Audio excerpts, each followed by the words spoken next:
The Cincinnati Bengals are in the driver's seat after completing a season sweep of the Ravens and the Steelers. You are Locked On Bengals, your daily Cincinnati Bengals podcast, part of the Locked On Podcast Network, your team every day.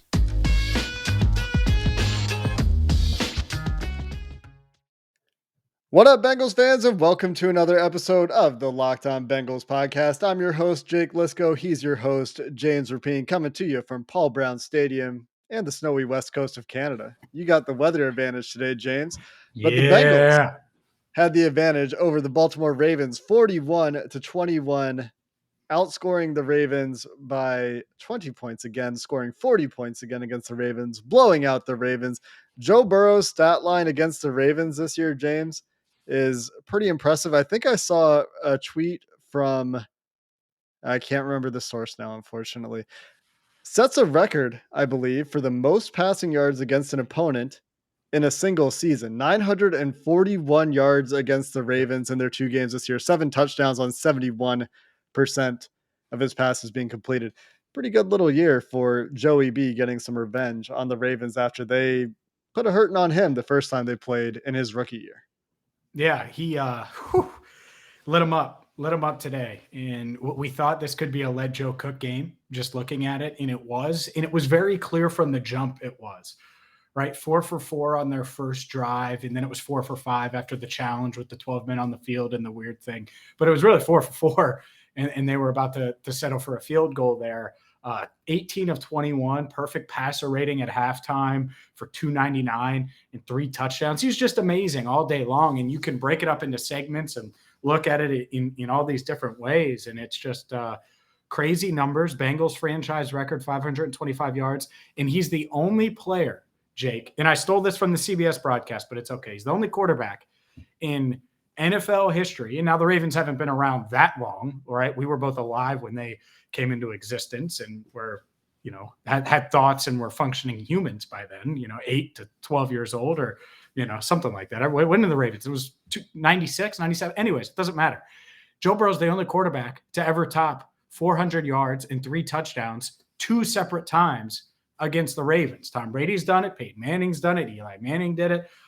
Drew Brees did it. I think those are the only quarterbacks. So he's the 5th one to do it, and he's done it twice in the same season. So, I mean, Joey B, you got to let him cook, and Zac Taylor did that today.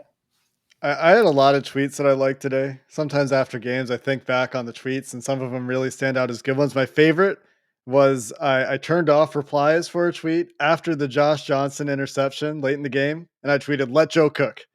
And at this point, everyone's like, why is Joe Burrow still in the game? Why are they risking getting him hurt? And there were a lot of questions to that effect in the post-game pressers too, from what I heard. And I'm like, nah, I'm greedy. Let Joe cook.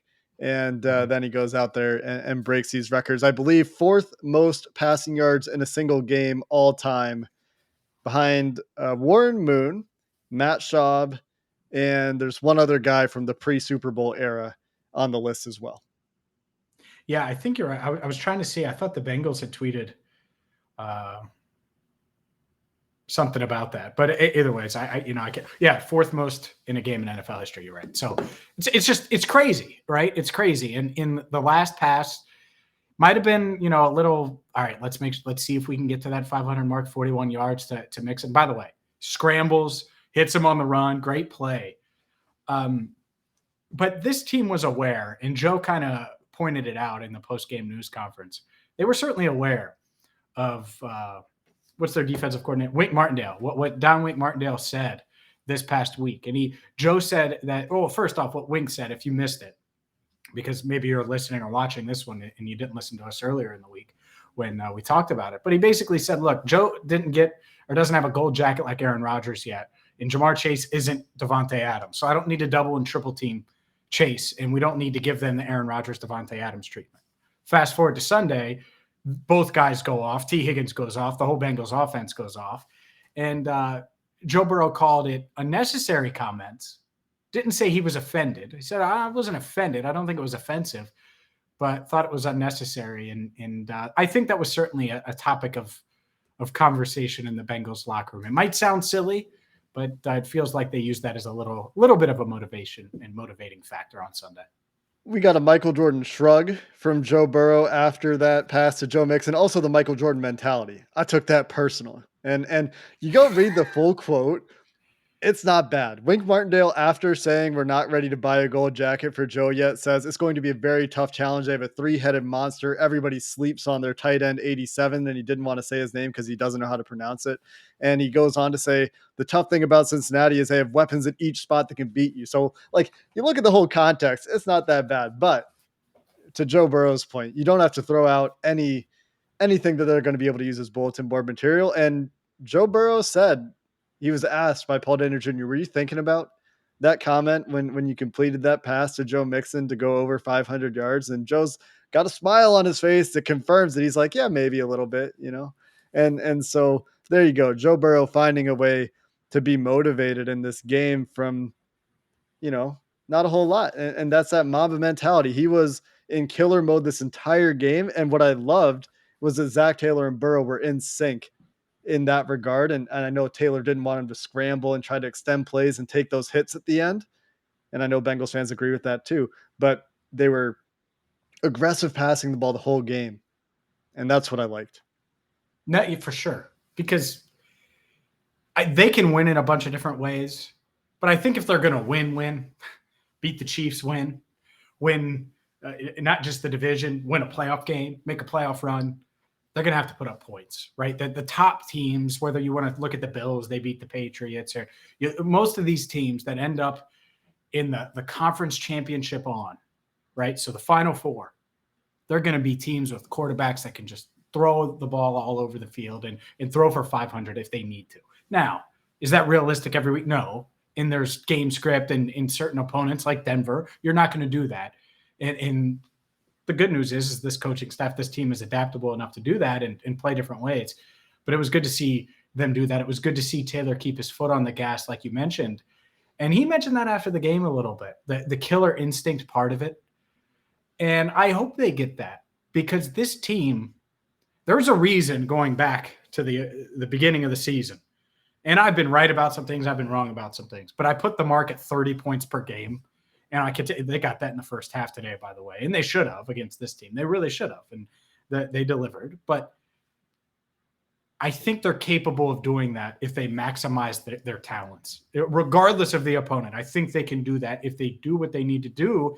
And that doesn't mean it's going to happen every single week. But I think we're seeing their full potential. And they're not turning the ball over outside of the one throw that was nullified by a holding penalty. And Jamar Chase draws more holding penalties than Myles Garrett suddenly. So that's good to see. Burrow's been really, really good at not turning the ball over in recent weeks and is really seeing the field, I think, better than he has all year. And he's moving more in the pocket at a high level. So if Burrow's playing at the level he did today, the Bengals are going to have a shot against anyone in the AFC, anyone, including who I think is the best team in the conference that's going to be playing on this field against the Bengals next week, the Kansas City Chiefs. Yeah, just a couple quick things that stood out there that you were talking about. One, Zac Taylor, I think, has shown in the last few weeks that he has a really good concept and a really good vision for, at a very high level, from a macro level, how the game should go. In this game, he understood we can throw the ball on these guys. They literally have a JV secondary out there. They have one starter in their secondary. They have a bunch of practice squad guys back there. They lost a couple guys to injuries in this game as well. So they're down to like deep practice squad guys in the secondary. And Taylor understood that, and Burrow understood that. And they recognized we can pass the ball in this game. It's working. We can stick to it, and we can still bleed clock with it. And so that was something that I think they foresaw coming into this game. And last week against Denver, I think they saw the Denver offense isn't going to be able to do much against us. We can approach this game differently. And I think it's like there are little details that I think need to come along with Taylor and this team, offense, defense, both, because the defense wasn't, great today, but I don't think they needed to be. I think they knew what they were up against in that regard and knew what the offense could do. And I think just like that understanding from the coaching staff is nice to see. And hopefully that progresses next week when, again, it's a big challenge and they need to step up to a different task. The last thing you mentioned there was Burrow's evasiveness, and that's at a level we haven't seen yet this year. This is the closest to LSU Burrow that we've seen. Boy. And if that's the way it's going, then the rest of the league needs to be on alert because he's only going to get better. And he was fantastic in this game, as were his receivers. And we should talk about those receivers because T. Higgins might be making a claim for best receiver on this team. Let's talk about that coming up next. Wow, best receiver on the team. I know who the best quarterback is on the team, and it's Joe Burrow, obviously. And yeah, maybe his LSU days. You know what? I think Joe Burrow is more mobile right now because he's on that Built Bar plan, Jake. You know that dude is rolling around in his SpongeBob swag and his Santa hat, walking into Paul Brown Stadium. That dude probably had 3 Built Bars as he was walking in, and that's why he threw for 525. In all seriousness, maybe he didn't have a Built Bar. I know I did. I have one daily. And if you don't know what they are, they're the number 1 protein bar on the planet. They're high in protein. They're low in sugar. They're low in calories. So they're going to fit your diet. They're going to fit your macros. And let's be honest here. I don't know about you, but during football season, I do add a couple pounds here and there. During the holidays, it's easy to, right? I can't stay in the gym as much as I want to. Well, Built Bar can help you keep that balance as you try to shed weight, or maybe you're trying to put on weight and add muscle. Built Bar helps you do that as well. So check them out. They taste great. They're covered in 100% chocolate. There's a bunch of awesome flavors, and you can check all of them out right now at Built.com, and you're going to save a little bit of money for trying them with promo code LOCK15. 15% off your order at Built.com with promo code LOCK15. It's the best protein bar on the planet, so check them out right now. Again, get 15% off with promo code LOCK15 at Built.com. James, this is a hot take. I don't have very many hot takes. I think T. Higgins. Let me sit down. I think T. Higgins has a legitimate case for best receiver on the Cincinnati Bengals right now. I think that you look at his body of work this season, he's averaging more yards per game after going for 200 yards nearly in a game. But Jamar Chase has done that this year too against the Ravens today than Jamar Chase is. He missed a couple games, but he's at 79 yards per game. Jamar Chase at 77.5 yards per game. T. Higgins has 71 catches to Jamar's 68. And here's something else that I love about T. Higgins. Well, a couple of things. One, his post-game press conference, like the joy that he experiences playing football. There's like this innocence to T. Higgins that I really appreciate and really love to see. And the other thing about T. Higgins that I love is the way that he catches the ball away from his body. And to me, that's incredibly aesthetically pleasing. Like it just looks really nice to see the way he catches it away from his body and holds it away from his frame, away from the defender. And I compared it today, James, to the aesthetic beauty of Ken Griffey Jr.'s follow through. There's something that's just like really visually pleasing about the way T. Higgins catches the ball. Gotcha. No, I haven't thought about it that way, but I agree with you. And the 52-yarder, his hand strength, his hands eat Built Bars daily. Because that dude squeezed the ball and it hits the ground and it didn't move. Like very rarely in the NFL does the ball hit the ground and it still not get overturned. Most of the time, I would say 9 times out of 10 and that's the James Analytics telling you that 9 times out of 10, the call is getting overturned and it's going to be a non-catch. Well, that was a catch. And I didn't have any doubt in my mind after I saw, the angle, the end zone angle, essentially where you can see the ball. I agree with you because he has more 100-yard games than Jamar Chase. So he's been, when he's out there and he's fully healthy, he's been their more productive receiver. But I think this is the vision that we had. And I saw Bengals director of public relations, Emily Parker, a few minutes ago before we started recording. I was like, that's why you draft Jamar Chase. Because it makes everybody better because they have a 1 and 1A. And whatever order you want to put them in, it doesn't really matter because they can just bleep and dominate the game and do what they did today. I mean, Chase ended up with over 100 for the 3rd time this year, 7 receptions.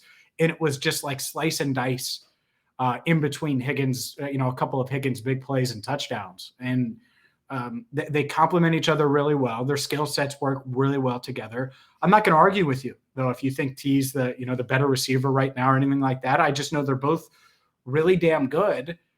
And good luck saying, oh, we're going to take this guy away. Because if you do, Burrow's shown now, okay, I can go to the other guy or I'll go to Tyler Boyd. I mean, Boyd was a great defensive play where he pokes the ball away on the touchdown, which was another crazy off-script play by Burrow from all three receivers having 100 yards today. 3 receptions, 85 yards, would have had 2 long touchdowns. So it's a 3-headed monster. And sometimes it takes time to get in sync. I think these guys are truly getting in sync and have a chance to put up monster numbers over the next couple of weeks. And they're going to need that. Let's be honest. They're going to need that. We have plenty of time for it. But if they're going to compete with the Chiefs, I think they're going to have to put up really, really big numbers. The Chiefs defense next week will be better than what the Ravens put on the field this week. In like almost every way. The Ravens, literally 5 out of their 6 secondary starters were practice squad, street free agent type guys. And so, that's where maybe we need to say, okay, we can do this, but maybe temper expectations when it's a real NFL defense. That being said, it doesn't take away from what they did today. What they did today was incredibly impressive. T. Higgins, just to finish the conversation on his game, caught 12 of his 13 targets for 194 yards and 2 touchdowns, including that ridiculous double mossing of the catch you just talked about that went to the replay. He also had a great whip route, and Mike Renner talked about how impressive the route was for a guy that's 6'5" to get that low and run a whip route that nicely. And in the red zone, the whip route can be very effective, and they got a touchdown off of it. Jamar Chase in this game, though, to go to the other guy that's fantastic, and after Mac Jones has had a couple duds lately, is right back in the Rookie of the Year conversation. He in this game was dominant in a way that he hasn't really been this year. I don't remember a drop. I'm pretty sure he had a drop-free game. And all of his work came in yards after catch situations. He had a fantastic toe tap, which was one of his best catches of the season. And then besides that, it was, I'm too good after the catch. I'm too fast after the catch. I know how to set you up after the catch. I'm too strong after the catch. And 125 yards with a lot of that coming after the catch. And it's really easy to forget. And I know we've talked about it, but for people that don't watch Jamar Chase a lot, that, yeah, he can beat your ass vertically, and he will continue to do that. But the reason you can be so bullish on his future is that at 21, he's not only beating you vertically, he's beating you after the catch, and he's going to continue to grow in his game and beat you in more ways. 21, 22 years old, T. Higgins, Jamar Chase. Joe Burrow, second year. And those guys are setting this team up in a huge way. And even the Tyler Boyd touchdown that comes on an out and up where Patrick Queen is trying to cover him. The Ravens are in single high. They've got 6 guys in the box. The Bengals are in empty, which from the start, I'm calling a timeout if I'm Wink Martindale there. He doesn't. He lets the play go. The Bengals score a touchdown. He's rolling the safety to the other side because guess who's on the other side? Is T. Higgins and Jamar Chase. And when you can split out 3 guys and get a linebacker over Tyler Boyd on one side, and the single high safety is going to go to your 2 outside dominant guys on the other side, that's an easy way to get a chunk play. And the Bengals did. They punished it. Yep. Yeah. And that's a stat for you here. Higgins and Chase, both over 1,000 now. We knew that. The Bengals are the first team in NFL history with multiple players to top 1,000 receiving yards. What'd you say? I said I love this. Oh yeah.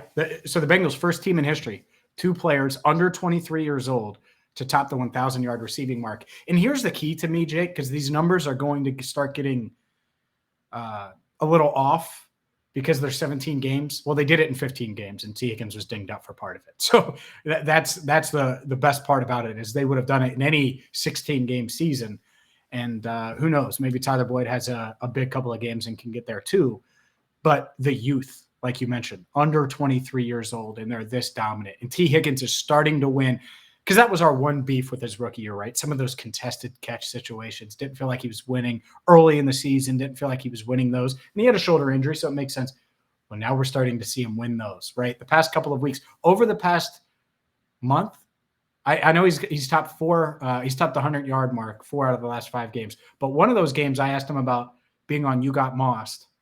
And he just got asked about it again after that, the catch at the end of the first half. So these guys are really good, and we're seeing it. And again, going back to the thing I said to Emily and the thing we talked about on Locked On Bengals for like 5 months, it felt like this is why you draft Jamar Chase, because you make Don Wink Martindale not get a wink of shut eye all week just to get pounded 41-21. That's what happened. I bet you that dude was sleep deprived, made the gold jacket comment, and then still lost by 20 anyways. So get that man some Built Bars so he can get his health right. And who knows, maybe we'll because the Ravens could make the playoffs. Maybe it'll be Bengals Ravens round 3 here in a few weeks. That would Never be know.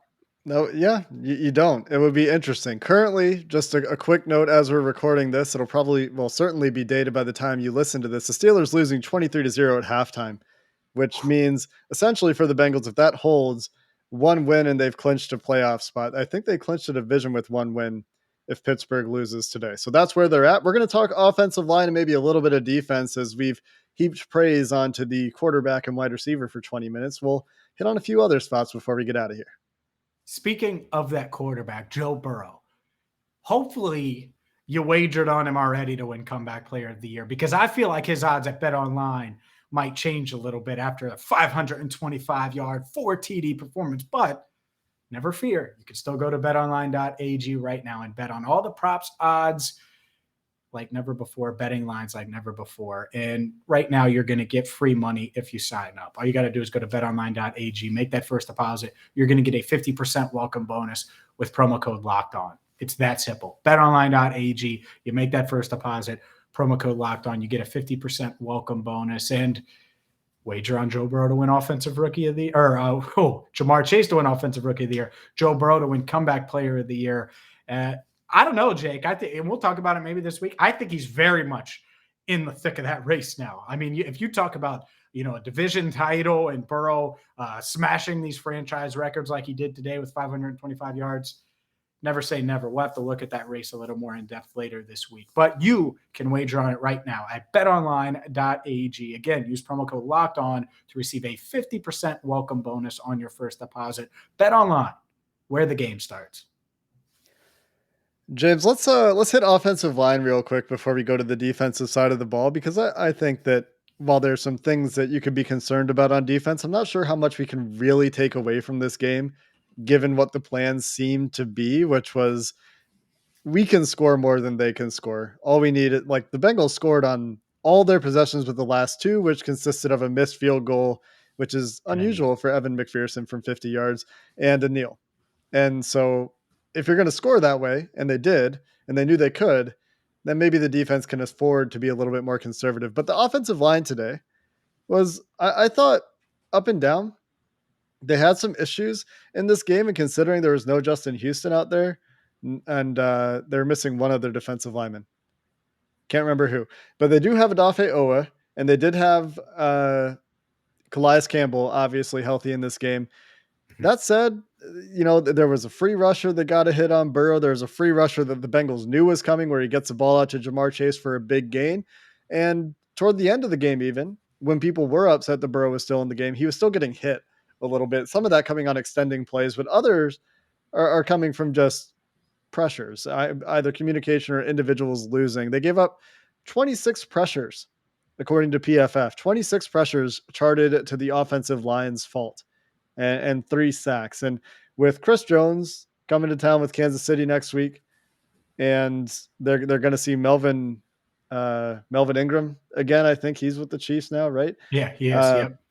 They're going to have some pass rushers, and it's not like Myles Garrett, but they are going to have some pass rushers to deal with against the Chiefs, and the Chiefs will have more of a real NFL secondary. So there will be bigger challenges next week for this offensive line, because while Joe Burrow was fantastic in this game and showed that elusiveness, was making plays off script, he's also getting rid of the ball very quickly at other times, was doing a good job of game managing and kind of hiding the offensive line. And so the one concern for me on the offensive side of the ball as I look forward to next week is pass protection.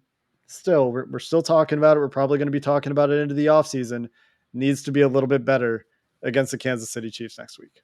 Yeah, it does. And it's going to be a theme, right? And I just think that's where we're at. The good news is I think they've found a way to balance it out some. And you mentioned it.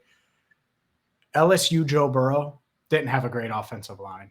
And that was the part of it that was encouraging for me when they picked Joe Burrow. We knew the Bengals offensive line wasn't good then. When you pick Joe Burrow first overall, well, he knows what it's like to not have an amazing star-driven offensive line. Like Baker Mayfield has in Cleveland, for example, where they invested all this money into a guy who throws 4 interceptions anyway with that offensive line in front of him. But anyways, I'll leave that there. Point is the Bengals aren't going to invest that type of money into the guard position. They know that, and so there were some. There's always going to be questions this season, at least, with the Bengals offensive line, but I think they found a way to overcome it more so than not this year. He does take hits. I think he's found a way to, like, he's rolling more. It doesn't look as ugly. He's falling better, if that makes sense. Like, because as a rookie, there were always like 3 or 4 hits where it was like a game, and he was taking more last year too. But where it was just like, oh my God, like what just happened to him? And even earlier this year, that was the case. But I think he's learning to fall cleaner, so to speak, rolling better, and still needs to slide effectively, even though we didn't have to see that today. But he's I think he's getting better at taking hits, but we want him to not take as many hits. And, there'll be games where he does and games where he doesn't. I probably would have pulled, you said let Joe cook. I would have probably put the brakes on a little bit at the end there. Even me, Mr. 30 plus points and aggressive and all of that, because the hits are still scary. I'm not knocking Zac for it because I get it. And I think some of those hits are on Burrow for extending plays, and that's what you get with him. But it's certainly something there that you're like, oh, come on, Joe. Come on, throw the ball away. It's kind of one of those things for me where he wasn't getting hit a ton in this game, to be honest, and he was getting rid of the ball quickly in rhythm for the most part to avoid hits. And I know there's risk, but it's fun. It was fun. They were having fun. I think that that's a morale booster, and I don't know how much that matters in the long term, but he got to set a record and he was having fun with his guys out there, and seeing them have fun is nice. It's fun for us as observers as well. Let's quickly hit the defense, James, before we get out of here. And I'm sure we can talk more about the decision to leave Joe Burrow in the game or not if we'd like. Let's shout out Trey Hendrickson, shall we, for the continued sack streak. And I don't know if he's going to officially have 1 or 2. His streak with at least a half sack goes up to 11 games. He needs 1 more to tie the at least half sack record. He needs to get Patrick Mahomes on the ground next week. And tough task. Better left tackle, I think, in Kansas City, who did invest heavily in their offensive line. But it was only 1, so the forced fumble didn't count as a sack for him. The very next play on that same drive, or 2 plays later, James, was that officially not counted as a sack? It didn't count it as a sack. I think it counted as a forced fumble, but it did not.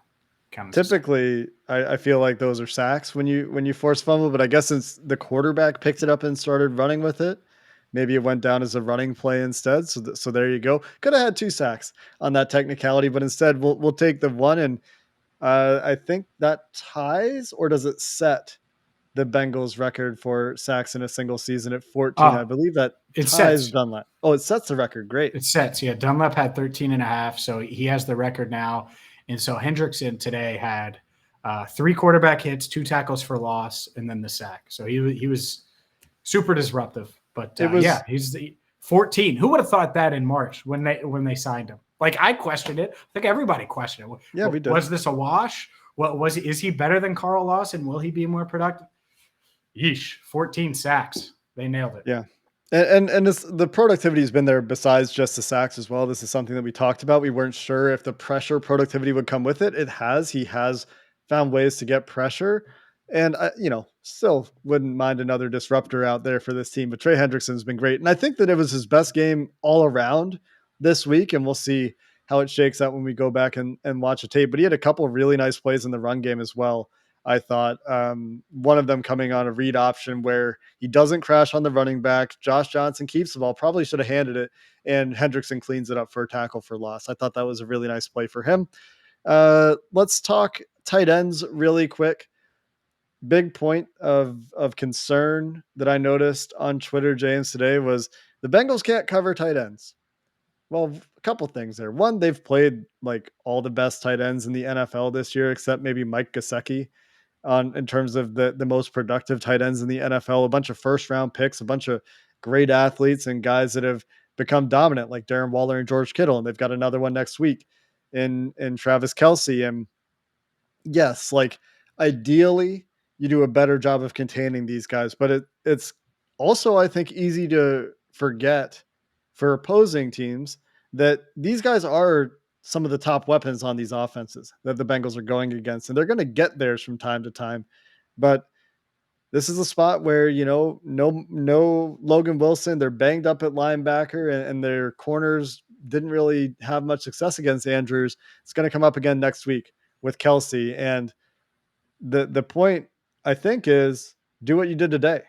Outscore them, because they're going to get theirs no matter what you call on defense at some point. Part of that, probably. The other part is going to be Kelsey's a freak, and you're going to have to do something different and figure out something. And the good news is you should have a plethora of cornerbacks to throw at him. I didn't notice Trey Waynes out there much. Obviously, you had a guy in Eli Apple that started ahead of him, and I think that's well-deserved with the way he's played recently. But maybe you put Cheeto directly on Kelsey, right? And you shadow him. You try to double him at times. And we have time to talk about this.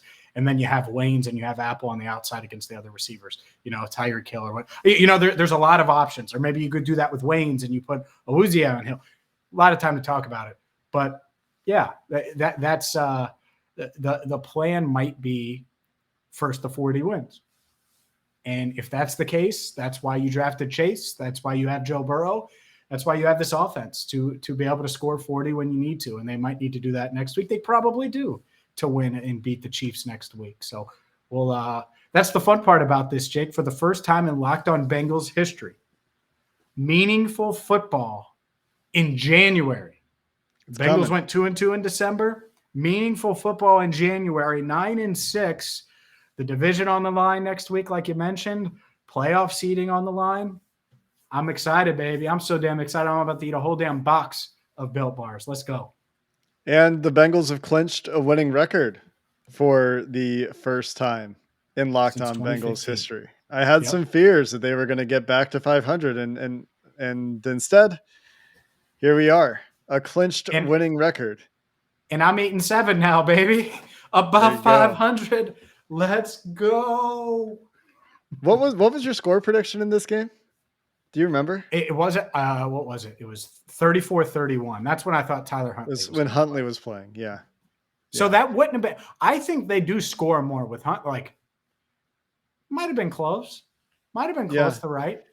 Maybe 41-31. The butterfly effect and everything. Somebody asked, if Tyler Boyd catches that touchdown or it's ruled a catch, Joe Burrow breaks a record, right? And it's like, well, I don't know. Then maybe the 50-yard pass to Joe Mixon doesn't happen because butterfly effect.